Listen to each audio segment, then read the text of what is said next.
ওলামায়ে কেরাম যাদের অবদান বাংলাদেশে স্বীকার করা হয় না। কতগুলো আনসার পর্যন্ত এই খারাপ পুলিশগুলোর সহবতে থেকে থেকে তারা পুলিশের থেকে বেশি খারাপ হয়েছিল। আমার কাছে এরকম সুনির্দিষ্ট বিচার পর্যন্ত আছে আনসারদের আচরণের। আমাদের গভর্নমেন্টের দায়িত্বে আছে, তাদের কাছে একটা বিষয়ের কথা বলতে চাই।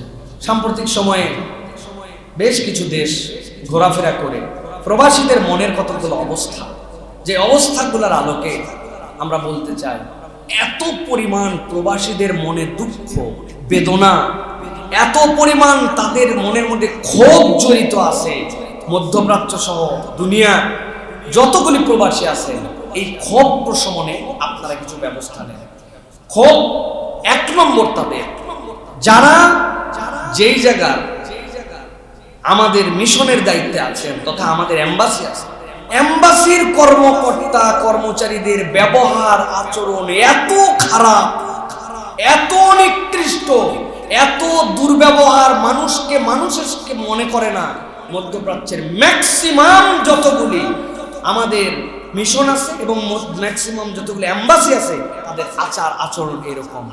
আমরা দায়িত্বহীন কণ্ঠে বলতে চাই যে বর্তমান যে পরিপ্রেক্ষিত, এই পরিপ্রেক্ষিত আপনাদের কারো একক অংশগ্রহণে আসে নাই। এটার স্টেক হোল্ডার আলেম ওলামারাও, আলেম ওলামা হাফেজ কারি মাদ্রাসা টুপি দাড়িওয়ালা ইসলামপন্থী মানুষের ব্যাপক অবদান আছে। এই জন্য আমরা বলতে চাই, মধ্যপ্রাচ্যের যেই জায়গায় আপনি যেগুলা আমাদের এম্বাসিতে লোক আছে, এরা গণ্ড মূর্খ। বলবেন কিভাবে? ডিপ্লোম্যাটিক হিসেবে হয়তোবা যোগ্যতা আছে, মূর্খ কোন দিক দিয়ে? না পারে ভালো ইংরেজি বলতে, না পারে আরবি বলতে, না কিচ্ছু জানে এর কাছাকাছি। উনি একটা কথা বলতে হলেও প্রথমে বাংলা বলে, ওটা একজন ইংরেজি করে, ওই ইংরেজি আরবি করে, ওই আরবি তারপর ওইখানে যায়। এত ধাপ পার হতে হতে কাজ শেষ। আর শ্রীলঙ্কার মতো লোক, নেপালের মতো লোক, ভারতের মতো এরকম মানে চিটিংবাজ একটা দেশের লোকেরাও মধ্যপ্রাচ্যে আরবি জানা ওই রকম ডিপ্লোম্যাটকে নিয়োগ দেয়। আলেম ওলামা টাইপের লোক যারা সরাসরি লিয়াজও করতে পারে, ওরকম জায়গায় দায়িত্ব দেয়। অতএব এই বৈষম্য দূর করে প্রবাসীদের হৃদয়ে যদি আপনি আস্থার জায়গা নিতে চান, তাহলে প্রত্যেকটা এম্বাসিতে অ্যাম্বাসাডর হিসেবে যাকেই দেন, অন্তত 2 থেকে 3 জন আলেম, খালেস, নেককার, আরবি জানা এরকম মানুষকে সেখানে নিয়োগ দিতে হবে।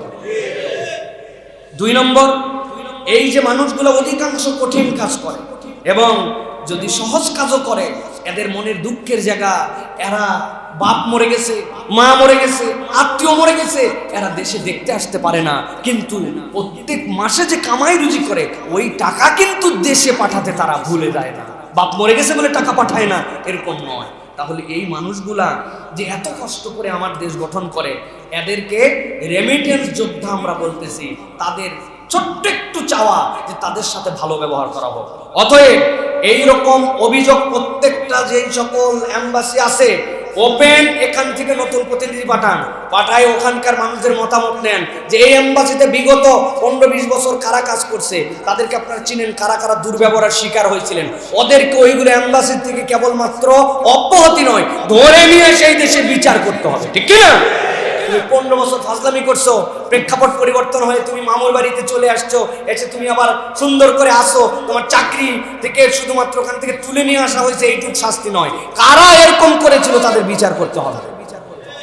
3 নম্বর, আমাদের জয় ভাইরা এয়ারপোর্টে আসেন, এয়ারপোর্ট থেকে তাদের সার্ভিস দেওয়া এবং তাদের জন্য আলাদা ব্যবস্থাপনা করা এবং তাদেরকে সুন্দরভাবে তাদের সার্বক্ষণিক ব্যবস্থাপনা দেখার জন্য আলাদা একটা সেল এবং আলাদা দায়িত্বশীল গঠন করতে হবে। আলাদা সেল আগেও ছিল, নামকাওয়াস্তে ছিল, কিন্তু এখান থেকে তাদের ব্যাগ চুরি হয়ে যায়। কতগুলো আনসার পর্যন্ত এই খারাপ পুলিশগুলোর সহবতে থেকে থেকে তারা পুলিশের থেকে বেশি খারাপ হয়েছিল।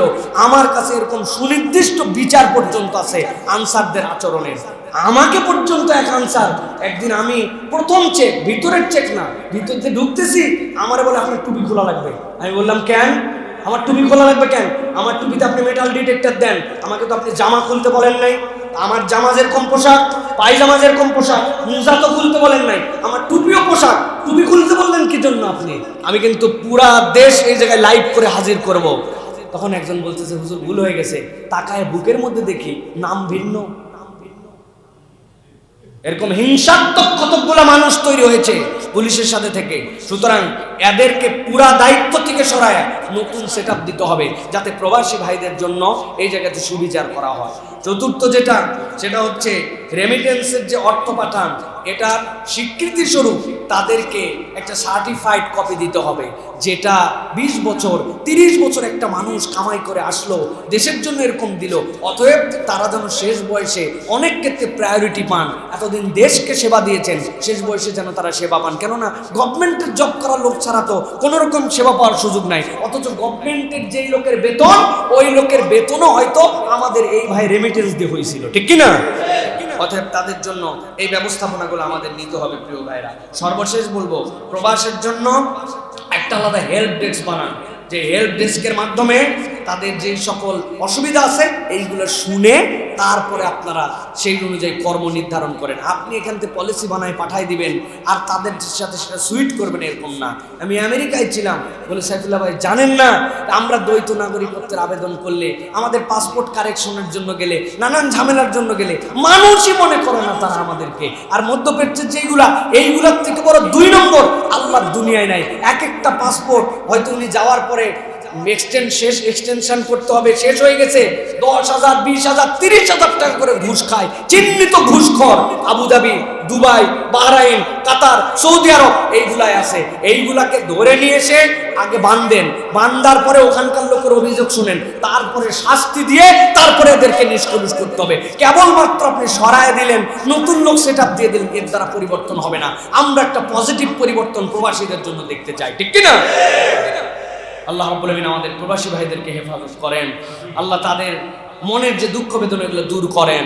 এবং আমরা বলবো, আমাদের প্রবাসেও যারা যেতে চান তারা সাবজেক্টিভ কাজ, নির্ধারিত বিষয়বস্তু জেনে তারপরে সেখানে যান। প্রতারিত হবেন না এবং কোনো রকম এরকমভাবে যেন না যে ওখানে যে মানবেতর জীবনযাপন করতে হয়। সুতরাং আমরা যেন কারিগরি বিদ্যায় উৎসাহিত হয়ে এই নির্দিষ্ট বিষয়ের কাজগুলো জেনে বুঝে যেতে পারি।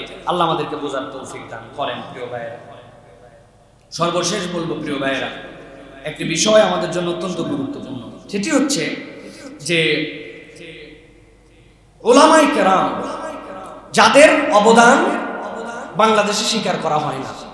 বাংলাদেশে আমরা বারবার বলেছি, কোন নন মুসলিম অথবা কোন অন্য ধর্মাবলম্বী তাদের উপরে কোনো বৈষম্য হোক, তাদের উপর কোনো অত্যাচার হোক, এরকম আমরা কখনো চাই না। কিন্তু কে বা কাহারা এগুলা করতেছে এটা আমাদের বুঝতে বাকি নাই। ছোটবেলার থেকে আমরা একসাথে বড় হয়েছি, অনেক হিন্দুদের সাথে খেলছি একসাথে, সাঁতার কাটছি একসাথে, পিকনিক করছি একসাথে। ও গাছ থেকে পেয়ারা নিয়ে আসছে, কামরায় ও খাইছে, ওর লালাযুক্ত পেয়ারা আমরা খাইছি। ওই ছোট থেকে তো আমাদের মেন্টালিটিতে দেওয়া হয় নাই যে তুই অন্য ধর্মাবলম্বীর সাথে গোসল করতেছিস, ওরে ডুবায় আমার, খেলার সময় সাথে নিব না, আনন্দের সময় তোকে নিব না, পিকনিক খাওয়ার সময় তোকে বাদ দেব। তার মানে এই মেন্টালিটি নিয়েই আমরা বড় হই নাই, আমরা একসাথে সবাই এই সমাজে বড় হয়েছি, এটাই বাস্তবতা। কিন্তু বড় হওয়ার পরে ওদেরকে পুঁজি, ওদেরকে চালান বানায়া যারা এখন এই বৈষম্য তৈরি করতে চায়, এরা সুবিধার লোক নয়, ওরা মূলত সাম্প্রদায়িক সম্প্রীতি বিনষ্টের কথার দ্বারা নিজেদের রাজনৈতিক ফায়দা হাসিল করতে চায়। অতএব প্রিয় ভাইয়েরা, সতর্ক হতে হবে। এই কথা বলার উদ্দেশ্য, সাম্প্রদায়িক যারা কম সংখ্যার মানুষ আমাদের দেশে, ভিন্ন সম্প্রদায়ের, তারা মূলত এই দেশে সংখ্যালঘু নয়। সংখ্যালঘু হচ্ছে দাড়ি টুপি ইসলাম মানা হুজুর, এরা হচ্ছে প্রকৃত এই দেশের সম্প্রদায়। এরা হচ্ছে এই জায়গার বৈষম্যের মূল শিকার। অনেকে অনেক কথাই বলেছেন, আমরা ওইভাবে বলতে চাই না, কিন্তু যেই সকল লোক আয়না ঘর থেকে বের হলো, যেই সকল লোক ওই ডিবির অত্যাচারী কুঠুরি থেকে বের হলো, যেই সকল লোক বিভিন্ন ধরনের অত্যাচার থেকে বের হলো, আমরা সেই জায়গাতে কিন্তু অন্য ধর্মের একজনকেও খুঁজে পাই নাই। পাইছেন আপনারা? তারা এটাতে আক্রান্ত হোক আমরা চাই না, কিন্তু ইসলামপন্থীরা দাড়ি টুপির অজুহাতে দাড়িওয়ালাকে ধরে নিয়ে গেলেন, টুপিওয়ালাকে ধরে নিয়ে গেলেন, জোর করে স্বীকারোক্তি আদায় করানোর জন্য ময়লা পানি খাওয়ালেন, 10, 12, 20 ঘন্টা ঝুলায় মারলেন, পিটায় মারলেন, মানুষগুলোকে শুকনা বানায় দিলেন, আপনি তাদেরকে নোংরা খাবার দিলেন, কুকুর যেই খাবার খায় না সেইগুলা দিলেন। অপরাধ কি ছিল? বিভিন্ন জঙ্গি নাটক সাজানো। সুতরাং এই নাটকবাজ, পল্টিবাজ, তাদের মূল ধান্দাই হচ্ছে ইসলাম, মুসলমান এবং এই দাড়ি টুপির বিদ্বেষ। সুতরাং আমাদের প্রতি যে অত্যাচার আর কষ্ট দেওয়া হয়েছে এটা অন্য কেউ অনুভব করতে পারবে না। অথবা আপনারা যদি মনে করেন এই রাষ্ট্রের পিছনে আমাদের অবদান নাই, এই রাষ্ট্রের স্টেক হোল্ডার আমরা নই, আপনারাই খালি সামনে ছিলেন বলে সব পার পেয়ে গেছেন, বিষয়টা এরকম নয়। 15 বছর 20 বছর এক একটা খতিব অনেক কৌশলে হলেও এই খুতবার মঞ্চ থেকে জুলুমের বিপক্ষে নানান কথা বলে মানুষকে জাগ্রত করে রেখেছিলেন। বাংলাদেশের কোনো আইন দিয়ে বাংলাদেশে কখনো কোনো মানুষের অপরাধ দূর করা সম্ভব নয়। ওলামায়ে কেরাম, ধর্মীয় আদর্শ, বিভিন্ন ধরনের ইসলামের আইন কানুন, এইগুলা বলার দ্বারা মানুষ এখন পর্যন্ত যতটুকু নৈতিক থেকেছে, নচেত আইন দ্বারা এই নৈতিকতা সম্ভব ছিল না, ঠিক কিনা? আপনি মাদকতা, অপরাধ প্রবণতা, এইগুলো সব কিছুর পিছনে ওলামায়ে কেরামের অবদান আছে। জিজ্ঞাসা করতে চাই, অনেক মানুষ তো জেলখানার থেকে খুঁজে পেলেন, আপনি কোন আলেমকে জেলখানার মধ্যে জীবনে শুনেছেন মাদকাসক্ত এই জন্য আলেম সাহেব গেছেন? জেলখানার হিস্ট্রিগুলো চেক করে দেখেন তো, সেখানে যাওয়ার পরে দেখেন তো বাপ মার সাথে দুর্ব্যবহার করে, বাপ মাকে নিজের বাড়ির থেকে বের করে বৃদ্ধাশ্রমে ঢুকাইছে, বাপ মায়ের পরে কাঁদতেছে, ওই বাপ মায়ের কান্না বৃদ্ধাশ্রমগুলো চেক করে দেখেন তো এর মধ্যে কোনো আলেম ওলামার নাম আছে? আপনি যাওয়ার পরে খুঁজে দেখেন তো যে বাংলাদেশে চাঁদাবাজি করে, চাঁদাবাজ উপর থেকে নিচ পর্যন্ত কোনো আলেম, হাফেজ, কারি, মৌলানা তারা এরকম ভাবে চাঁদাবাজি করছে? আপনি খুঁজে পাবেন? আপনি তো চাঁদাবাজ আপনি সেখানে খুঁজে পান নাই। নারী নির্যাতন এই বাংলাদেশে ব্যাপক একটা কার্যক্রম, নারী নির্যাতনের কোনো শেষ নাই। নারী নির্যাতনের যতগুলা কেস হয়েছে তাদের মতো সেকুলার ঘোষণা যারা, তাদের থেকে আলেম ওলামার নাম বের করেন। তার মানে প্রমাণ হয় বাংলাদেশের শান্তিপ্রিয় এই দেশ গঠনে, এই দেশের আদর্শিক আন্দোলনে, এই দেশকে সামনের দিকে নিয়ে যেতে যদি আপনারা চান, আলেম ওলামার বিকল্প নাই। তাদেরকে দাম না দিলে আপনারা কখনো এই দেশকে আগাতে পারবেন না, ঠিক কিনা? আমরা এই জন্য আপনাদের কাছে জোর দিয়ে বলতে চাই, এই দাড়ি টুপির সাথে যে বৈষম্য, এই বৈষম্য দূর করেন। আমরা অনবরত কথা বলেছি, সুতরাং কথা বলা মানুষদের জন্য আপনারা মূল্যায়ন করেন। আর খবরদার তাদের মতো এরকম সুরে সুর মিলায় আমাদেরকে কখনো দূরে ঠেলে দিয়েন না। আমরা আপনাদের কল্যাণ চাই ততদূর পর্যন্ত যে আপনারাও যদি ভুল করেন, একবারে আপনাদের সাথে গায়ে মিশে আমরা দুধে পানি মিলে গেছি এরকম নয়। আপনাদের ভুল হলেও আমরা কথা বলতে কিন্তু ছাড়বো না। শিক্ষা নিয়ে আমাদের মন্তব্য আছে, সমকামিতা নিয়ে আমাদের স্পষ্ট কথা বলা আছে, শিক্ষার ভিতরে যে সকল অপশিক্ষা ঢুকানো হয়েছে এইগুলো নিয়ে স্পষ্ট কথা বলা আছে। অতএব এইগুলো সব বিষয়ে কনসার্ন নেন, আপনারা ভালো কাজ করবেন, ইনশাআল্লাহ আমাদেরকে সাথে পাবেন। আমরা কেবল বিরোধিতার জন্য কখনো বিরোধিতা করি না। সুতরাং এটা আমাদের স্পষ্ট একটা স্টেটমেন্ট। আল্লাহ রাব্বুল আলামিন আমাদেরকে বোঝার তৌফিক দান করেন। হাদা মা ইনদি ওয়াল ইলমু ইনদাল্লাহ সুবহানাকাল্লাহুম্মা বিহামদিকা আশহাদু আল্লা ইলাহা ইল্লা আনতা আস্তাগফিরুকা ওয়া আতুবু ইলাইক। আসসালামু আলাইকুম ওয়া রাহমাতুল্লাহি ওয়া বারাকাতুহু।